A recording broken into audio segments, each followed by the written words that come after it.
Welcome to steno dictation. Dictation 5 second बाद शुरू होगा। Ready start. सुप्रीम कोर्ट में सरदारों को लेकर चुटकुले सुनाने पर रोक लगाने की मांग की गई है। दरअसल जब हास्य हेतु विषय सामग्री का चयन, प्रस्तुति और दृष्टिकोण संकुचित और क्षेत्रीयता, लिंग और वर्ग पर आधारित होता है तो हमारा हास्य बोध अपराध बोध में तब्दील हो जाता है।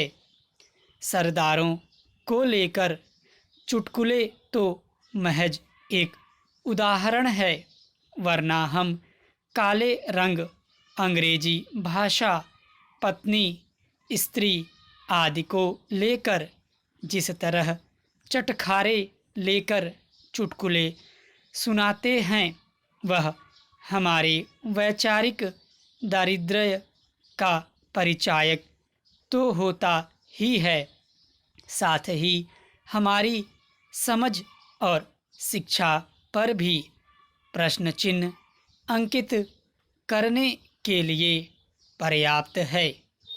कभी हम पेशे को लेकर, कभी चेहरे को लेकर, यहाँ तक कि कभी चाल या बाल को लेकर तंज कसते हैं।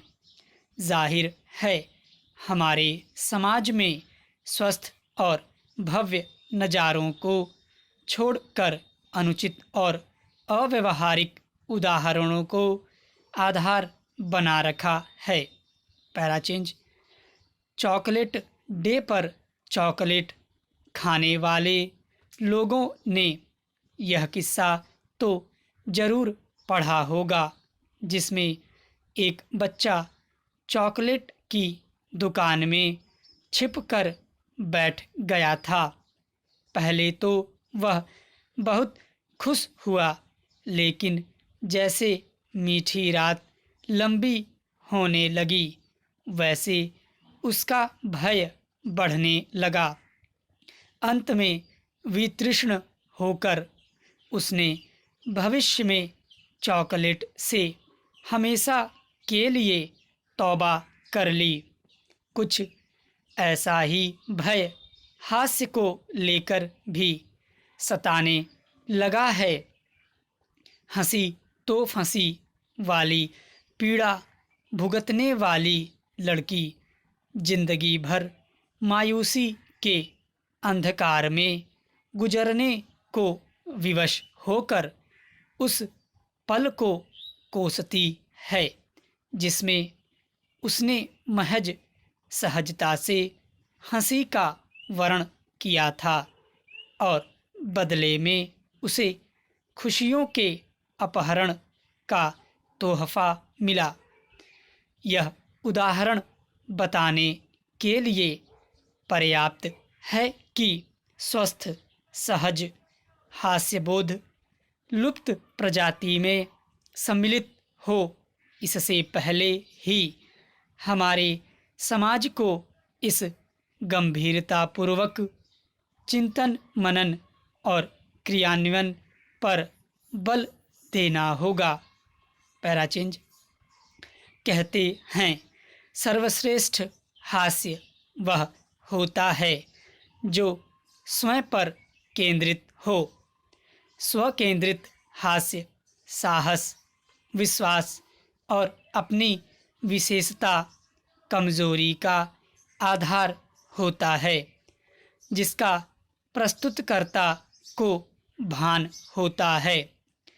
पता नहीं हमारे राजनेताओं में ये गुण हैं या नहीं, पर हम उन्हें अक्सर यह कहते हुए देखते सुनते हैं कि हम नेता तो होते ही ऐसे हैं। राजनेताओं पर चुटकुलों, व्यंग बाणों की बरसात और बदले में उनके द्वारा उकसाने भड़काने वाले बोलों ने स्वस्थ समाज की नींव हिला दी है। राजनेता अपनी वाचालता, मुखरता और फूहड़ता को योग्यता में ढालकर प्रस्तुत होने को अपनी विशेषता बता रहे हैं, तो प्रशासनिक अधिकारियों का एक बड़ा वर्ग धीर गंभीर, लगभग मौन और संवेदनहीन, भावहीन चेहरों के साथ घर, ऑफिस या फिर सभा सोसाइटियों में अपनी उपस्थिति से डरा रहा है, गोया वे हंसना भूल गए हैं। आप हम सबके पास ऐसे अनंत उदाहरणों, नज़ीरों और संस्मरणों के खजाने भरे पड़े हैं, जहां मात्र सरल और निश्चल मुस्कुराहट ने असंभव को संभव और संकटों को खुशियों में बदला था। स्टॉप।